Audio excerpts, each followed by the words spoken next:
नमस्कार, जनवार्तामध्ये आपल्या सर्वांचं स्वागत. सर्वप्रथम पाहूया ठळक बातम्या.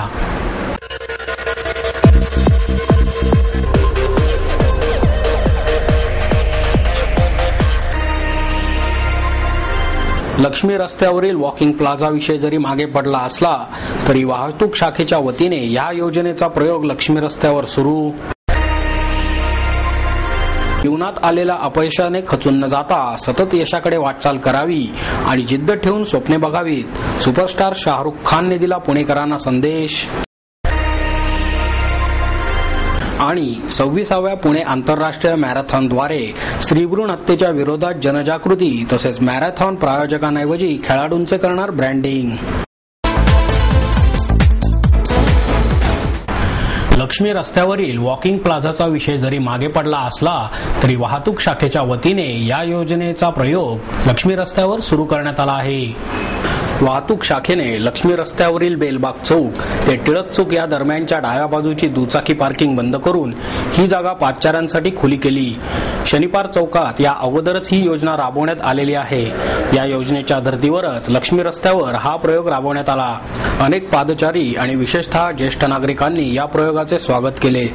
लक्ष्मी रस्त्यावर वॉकिंग प्लाझाचा प्रयोग राबवण्यात येणार होता. त्यासाठी वाहतूक शाखेचे उपआयुक्त विश्वास पांढरे यांनी महापालिका अधिकाऱ्यांसह रस्त्याची पाहणीही केली होती. या प्रयोगाला विरोध झाला होता. त्यावर तोडगा काढत पादचाऱ्यांसाठी शनिवार चौकात राबवण्यात आलेल्या प्रयोगाच्या धर्तीवर लक्ष्मी रस्त्यावर आता हा प्रयोग राबवण्यात आला. बेलबाग चौक ते टिळक चौक या दरम्यान सबंध रस्त्यावर रस्त्याच्या दुतर्फा दुचाकी वाहनांची पार्किंग व्यवस्था होती. लक्ष्मी रस्त्यावरील पदपथही अतिक्रमणांच्या विळख्यात सापडलेला होता. या अतिक्रमणांवर कारवाईची जबाबदारी महापालिकेने उचलली असल्याने तेथील अतिक्रमणे कमी होण्याची आशा आहे. रस्त्याच्या डाव्या बाजूच्या पार्किंगवर निर्बंध घालण्यात आलेले असून या ठिकाणची दुचाकी पार्किंग बंद करण्यात आली. 2 मीटर रुंदी असलेली पार्किंगची जागा आणि पदपथाची 2 मीटर अशी एकूण 4 मीटर जागा आता पादचाऱ्यांना वापरायला मिळणार आहे. पार्किंगची जागा बॅरिगेड्स लावून बंद करण्यात आल्याने या ठिकाणी वाहने लागणार नाहीत याचीही दक्षता घेण्यात आली आहे. रस्ता ओलांडण्यासाठी पादचाऱ्यांना मात्र चौकांचाच वापर करावा लागणार आहे. लक्ष्मी रस्त्याच्या डाव्या बाजूला 4 बस थांबे आहेत. प्रवाशांना या बस थांब्यांचा वापर करणे त्यामुळे अतिशय सोपे झाले आहे. पुणे शहरामध्ये आता जी वाढती गर्दी आहे त्या गर्दीच्या हिशोबाने लक्ष्मी रोड या साईडला दोन्ही साईडला पूर्वीपासून पार्किंग होती. आज परवाच्या तारखेपासून वॉकिंग प्लाझा चालू केल्यापासून की लक्ष्मी रोड एक साईड वन साईड पार्किंग केल्यामुळं काही लोक जे प्रॉपर राहणारे आहेत त्यांच्या पण गाड्या लावण्याची गैरसोय होती. पण त्याच्यामध्ये जे पब्लिक फुटपाथनी जाणारे येणारे वॉकिंग प्लाझामध्ये त्यांची सोय अगदी व्यवस्थित होते. पण प्रॉपर राहणारे लोक आहेत त्यांना ऐन वेळेस गाड्या लावायचं फसगत होते. माझ्या हिशोबाने तरी जी वॉकिंग प्लाझा केली आहे ती बरोबर आहे. पण गाड्या जे पार्किंग करतात ना अल्टरनेट डे केले पाहिजे. एक साईड इकडे एक साईड तिकडे, एक दिवसाआड किंवा एक आठवडा त्या साईडला एक आठवडा या साईडला, उजवी साईड डावी साईड. ह्याच्यामध्ये कसं होईल दोघांना आणि व्यापारी लोकांनाही सोयीस्कर पडेल. मी नंदकिशोर झणकर. वॉकिंग प्लाझा माझं मत असं की त्यांनी वॉकिंग प्लाझा करायला हरकत नाहीये, परंतु त्यांनी गाड्यांची सोय अगोदर करायला पाहिजे. आता एक साईड संपूर्ण गाड्यांची म्हटल्यानंतर दुसऱ्या साईडवर रोज भांडणं पार्किंगमध्ये होणार आहे. ती भांडणं होणार नाही असं काही अशी काही व्यवस्था पोलिसांनी केली तर ते चांगलं होईल. आता वॉकिंग प्लाझा म्हटल्यानंतर इथे कोणी कस्टमर सुद्धा येणार नाही दुकानामध्ये, कारण गाड्यांची लावण्याची सोय नसेल तर कोण कसं मिळणार. म्हणजे इथल्या दुकानदारांची आणि राहणाऱ्या लोकांची खूपच गैरसोय याच्यामध्ये, कारण त्याच्याकडे कोणी येणारच नाही ना. आणि गाड्यांजवळ आधी गाडी पार्किंगची सोय पोलिसांनी करायला पाहिजे आणि मग त्यांनी सगळं करायला पाहिजे.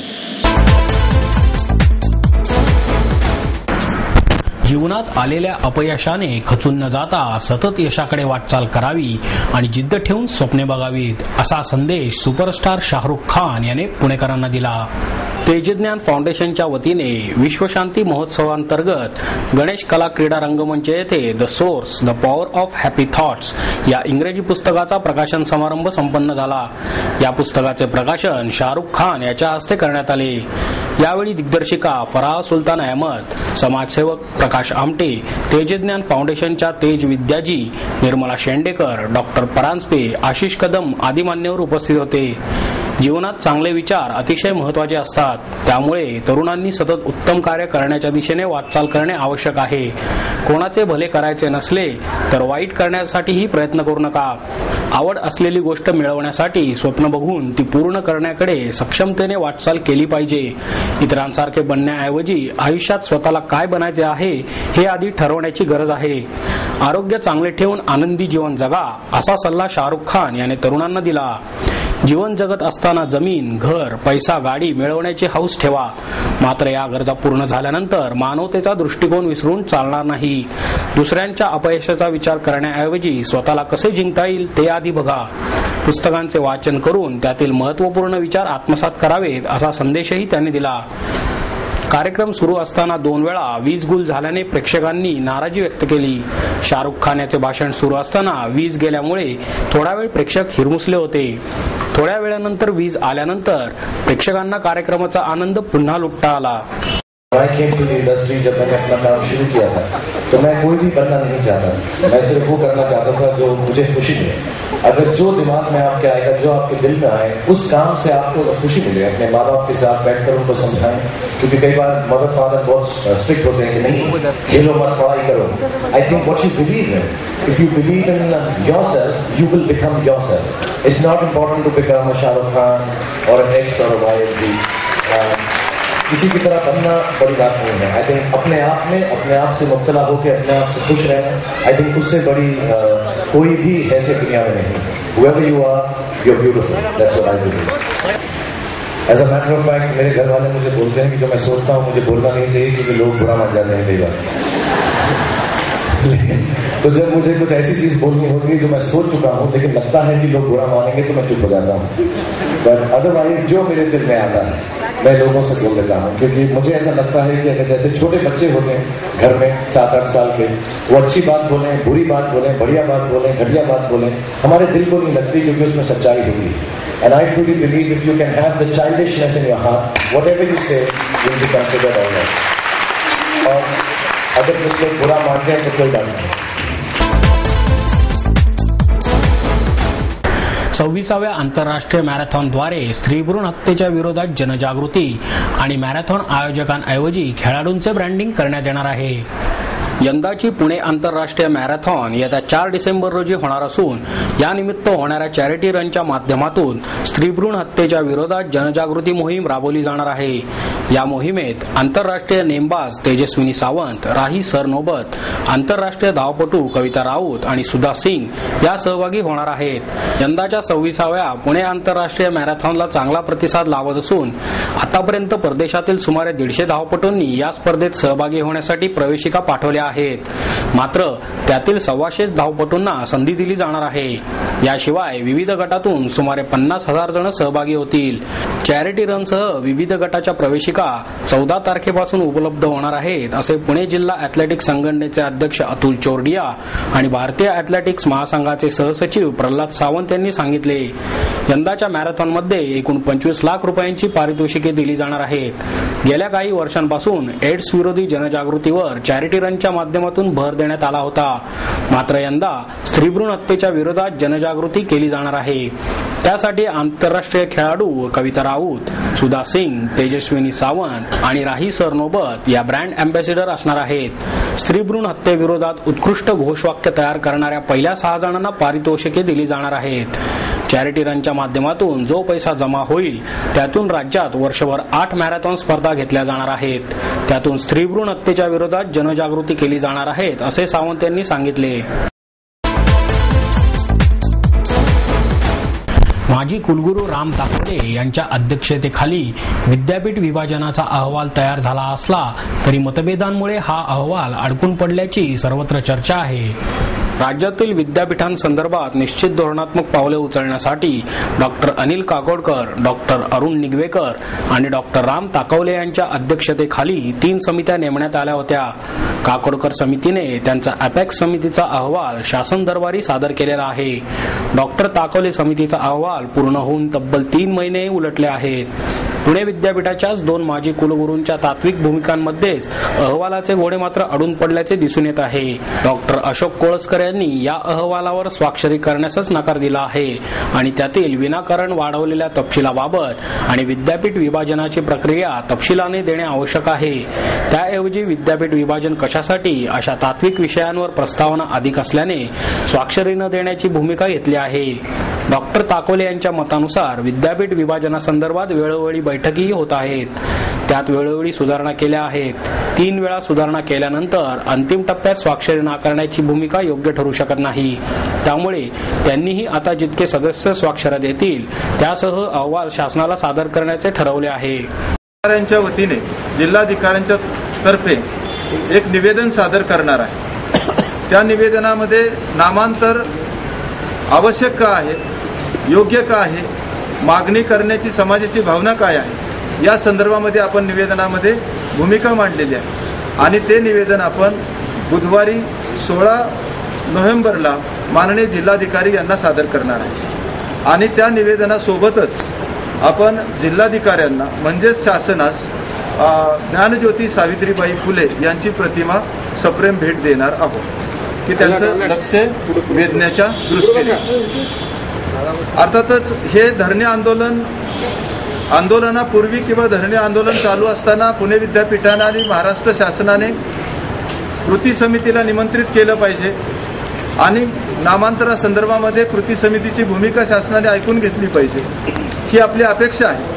समताभूमीपासून जिल्हाधिकारी कार्यालयापर्यंत आपण मोर्चा आयोजित केलेला आहे. या मोर्चाला महाराष्ट्रातून प्रचंड मोठ्या संख्येने कार्यकर्त्यांनी उपस्थित राहावं असा आपण निर्णय घेतलेला. सर्व कार्यकर्ते कामाला लागलेले आहेत. त्या दृष्टीने 14 डिसेंबरला आपण मोर्चाचं आयोजन केलं आहे. दुपारी 1:30 वाजता तिथून मोर्चा निघेल आणि तो 4 वाजता जिल्हाधिकारी कार्यालयापर्यंत येईल. अशा प्रकारचं नियोजन आपली कृती समितीचे कार्यकर्ते करीत आहेत. ह्या मोर्चाच्या वेळेला मोर्चापर्यंत शासनाने आणि विधिमंडळामध्ये हा विषय नेला पाहिजे. कृती समितीला निश्चित ठोस आश्वासन दिलं पाहिजे. अन्यथा 2 जानेवारीला पुणे रेल्वे स्टेशन समोर महात्मा गांधींचा पुतळा आहे. त्या महात्मा गांधींच्या पुतळ्यासमोर बेमुदत उपोषण आंदोलनाला त्या ठिकाणी सुरुवात केली जाईल आणि हे उपोषण आंदोलनाला कृती समितीचा प्रमुख या नात्यानं मी स्वतः उपोषण करणार आहे. बाकीचे कार्यकर्ते जे आहेत ते कृती आंदोलनामध्ये सहभागी होतील. अशा प्रकारच्या 3 तारखा आपण सर्वांनी पुन्हा एकदा लक्षात घ्या. बुधवारी 16 तारखेला धरणे आंदोलन आहे नोव्हेंबरमध्ये. बुधवार दिनांक 14 डिसेंबर या दिवशी आपण मोर्चा काढणार आहे समताभूमी ते जिल्हाधिकारी कार्यालय आणि 2 जानेवारीला आपण उपोषण आंदोलन सुरू करणार आहे रेल्वे स्टेशन समोर महात्मा गांधींचा पुतळा आहे तिथपासून. वायुजीव शास्त्र शाखेचे जनक म्हणून ओळखले जाणारे डॉक्टर श्याम टिळक लिखित मी टिळक बोलतोय या पुस्तकाचे प्रकाशन करण्यात आले. त्यावेळी MIT शिक्षण संस्थेचे अध्यक्ष प्राध्यापक डॉक्टर विश्वनाथ कराड, ज्येष्ठ संगणक तज्ज्ञ डॉक्टर विजय भटकर, सिम्बॉसिस संस्थेचे अध्यक्ष डॉक्टर श्याम ब मुजुमदार, नागपूर विद्यापीठाचे माजी कुलगुरू प्राध्यापक डॉक्टर शनू पठाण, स्नेहवर्धन प्रकाशनच्या डॉक्टर स्नेहल तावरे आदी मान्यवर उपस्थित होते. पंडित गाडगीळ म्हणाले, डॉक्टर श्याम टिळक यांनी वायुजीवशास्त्र ही विज्ञानाची नवी शाखा निर्माण केली. त्यांनी या क्षेत्रात प्रचंड संशोधन करून जवळपास 500 शोध निबंध प्रसिद्ध केले आहेत. तब्बल 80 विद्यार्थ्यांना PhD साठी मार्गदर्शन केले आहे. त्यांनी केलेले संशोधन आणि कार्य यामुळे ते आधुनिक काळातील ऋषी आहेत. ज्ञानविज्ञानाचे हे कार्य त्यांनी सुरू ठेवणे आवश्यक असल्याने त्यांना इतक्यात निवृत्ती जाहीर करण्याचा अधिकार नाही. डॉक्टर कराड म्हणाले, अध्यात्म आणि विज्ञानाची सांगड डॉक्टर टिळक यांनी आपल्या जीवनात घातली आहे. हिंदुस्थानी संस्कृती, परंपरा आणि तत्वज्ञानाचे प्रतिबिंब त्यांच्या व्यक्तिमत्वात आहे. डॉक्टर भटकर म्हणाले, डॉक्टर टिळक यांनी वायुजीवशास्त्रात बहुमोल संशोधन आणि ग्रंथसंपदा निर्माण केली आहे. त्यांच्यासारख्या श्रेष्ठ शास्त्रज्ञांनी मराठी भाषेत ज्ञानकोश निर्माण करण्यासाठी पुढे यावे. डॉक्टर मुजुमदार म्हणाले, PhD केल्यानंतर पुढे काय शिकायचे अशी वृत्ती विद्यार्थ्यांमध्ये वाढत आहे. मात्र PhD ही संशोधन करण्यासाठीची सुरुवात आहे असे समजून कार्य करावे. या प्रसंगी डॉक्टर पठाण, सानिया बोडस, वैजयंती बोडस यांनी ही मनोगते व्यक्त केली. अनुपमा टिळक यांनी सूत्रसंचालन केले.